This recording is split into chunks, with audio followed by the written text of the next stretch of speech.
नेमकं प्रकरण होतं, तिथे काय नेमकं घडलेलं होतं त्यावेळेस आणि तुझ्यावरती दबाव कशा प्रकारे निर्माण केला?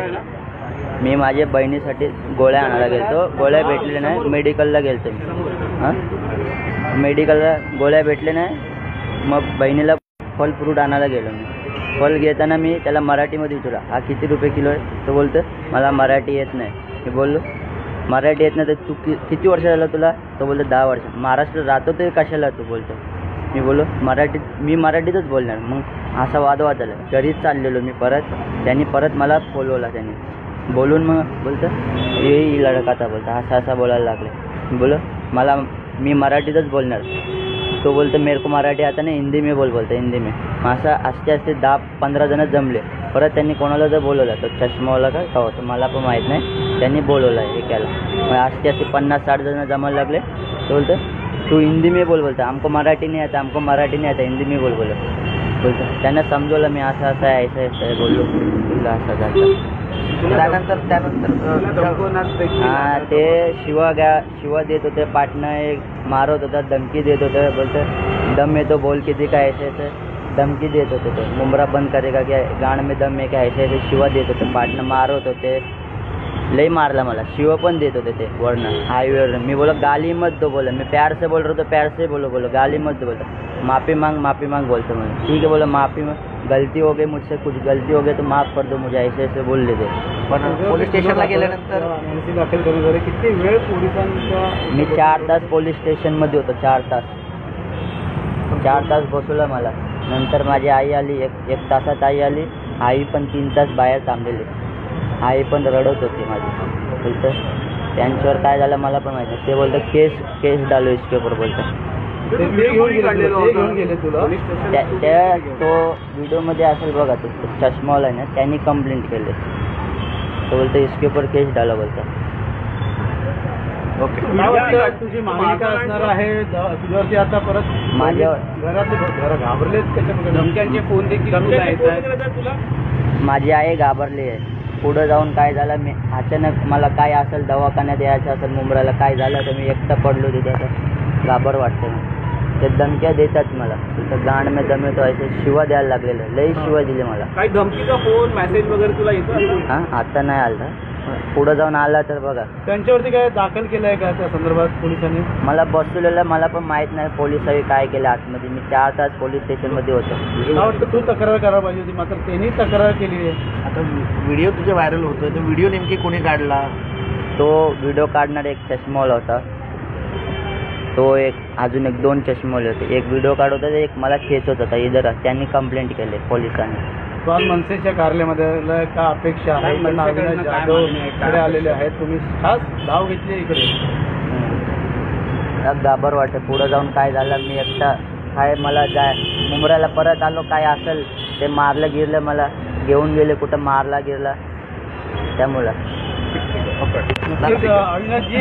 वाढत चाललेला आहे। मला वाटतं की तुम्ही जर मागच्या काही दिवसात बघाल तर मराठी माणसाच्या बाबतीमध्ये अपमानास्पद काही गोष्टी आता घडायला लागलेल्या आहेत। मुंबईतली कालची घटना ही दुर्भाग्यपूर्ण आहे। तो मुलगा त्याच्या बहिणीसाठी औषधं घ्यायला गेला होता, तिथनं तो फळं घ्यायला गेला, फळं घेताना त्यांनी 100 रुपये किलो फळं सांगितलं, तो बोला 50ला देणार का? तो हिंदीत बोलत होता, हा बोला मराठीत बोलला, महाराष्ट्रात राहतो तर त्याच्यावरनं तो वाद सुरू झाला। त्यानंतर तिथे असलेली काही मुसलमान मुलं ही जमायला लागली, एक 100-150चा मॉब जमला, कॅमेरा त्यानेच त्याचा व्हिडिओ रेकॉर्ड केला। आणि मला कळत नाही महाराष्ट्रात यांची एवढी डेअरिंग कशी की महाराष्ट्रात आम्ही मराठी बोलणार नाही म्हणून हे रेकॉर्ड करतात आणि व्हायरल देखील हेच लोक करतात। जर असंच महाराष्ट्रात जर घडत राहिलं तर मराठी माणसाचं अस्तित्व हे विकोपाला येईल। कल्याणमध्ये घडलेली घटना, ठाण्यात घडलेली घटना, विरारमध्ये घडलेली घटना, त्या सगळ्या घटना जर पाहाल, मुंबईमध्ये घडलेली एका जैन माणसाने घडलेली घटना, त्या सगळ्या घटना जर तुम्ही पाहाल तर सत्ता परिवर्तन झाल्याच्या नंतर यांच्यामधली हिंमत ही अतिशय मोठ्या प्रमाणात वाढत चाललेली आहे असं मला वाटतं। मुंबईतल्या घटनेनंतर याच्यावरच पोलिसांनी गुन्हा दाखल केला, याला पोलीस स्टेशनला नेलं। पोलीस स्टेशनच्या बाहेर काही मुसलमान मुलं जमली आणि पोलीस स्टेशनच्या आवारात घोषणाबाजी केली। का घोषणाबाजी करायची काय गरज होती? तो मराठीत बोला सांगतोय, त्याच्यावरनं तुम्ही पोलीस स्टेशनमध्ये जाऊन घोषणाबाजी करणार?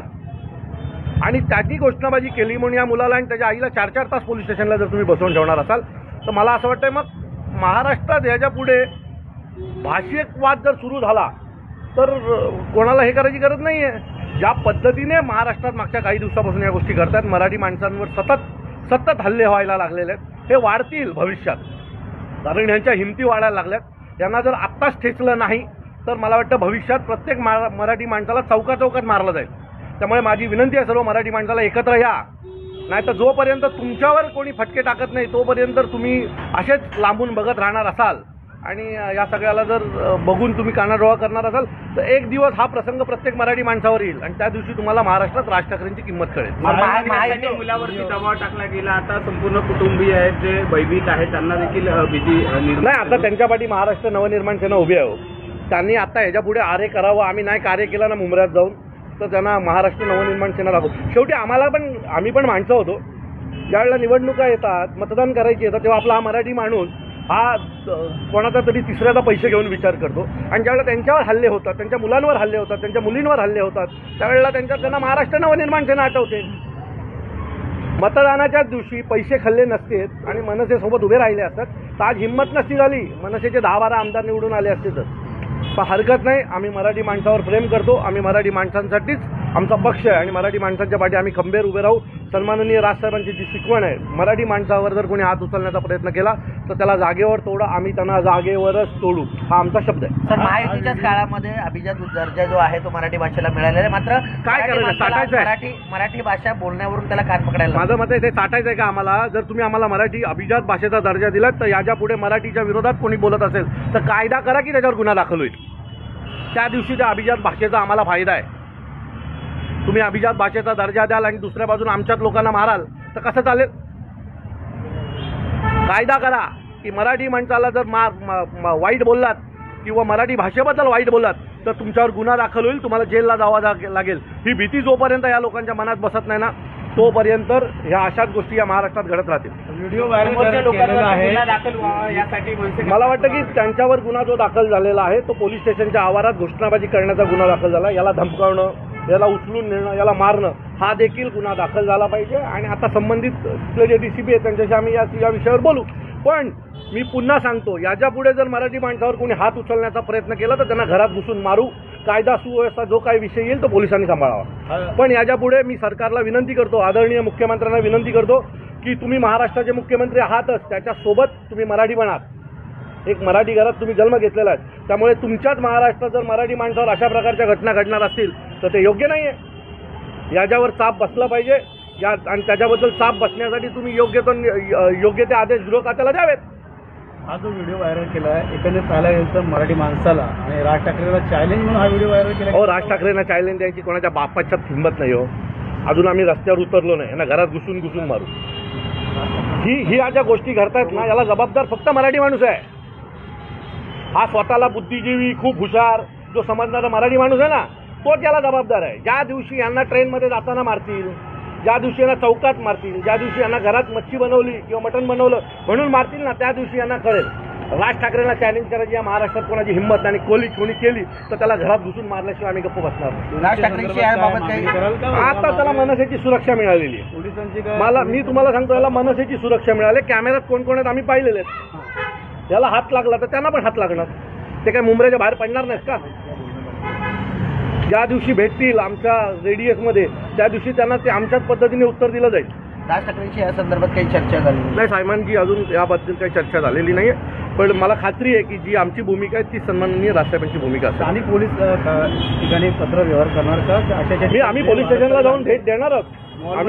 आम्ही DCPना जाऊन भेट देणार आहोत आणि DCPना विनंती करणार आहोत की या ज्या घटना ठाणे जिल्ह्यात, प्रामुख्याने ठाणे जिल्ह्यात खूप मोठ्या प्रमाणात घडतात. सन्माननीय राजसाहेबांनी मागे म्हटलं होतं तुम्ही ते साहेबांना गांभीर्याने, महाराष्ट्रात तसं लोक ते काय बोलतात ते गांभीर्याने घेत नाहीत आणि कालांतराने त्यांना कळतं. साहेब जे म्हणत होते ना एवढे दिवस की ठाणे हा एकमेव असा जिल्हा आहे जिथे 7 महानगरपालिका झाल्या. ही लोकं आलेली कोण आहेत? ही 30 लोक आहेत जी बाहेरनं आली आहेत आणि 30 लोक आहेत जी आता दाद दाखवत आहेत आपल्याला. ही 30 माणसं आहेत सगळी जी बाहेरून आलेली आहेत, ज्यांनी या 7 महानगरपालिका केल्या आणि आता तेच आम्हाला दाद दाखवत आहेत आणि आपला मराठी माणूस त्यांच्याकडे बघतोय डोळे उघडे करून, कैसे हो भैया बोलत. तो माझी विनंती आहे या सगळ्यांना की आता तरी एकत्र या. मतदान झालं, आता आम्हाला काय मतदान करायचं नव्हतं ते तुम्ही केलं, पण आता स्वतःसाठी एकत्र या. नाही तर चौकात मार खाल्ल्याच्या नंतर मनसेकडे येऊ नका.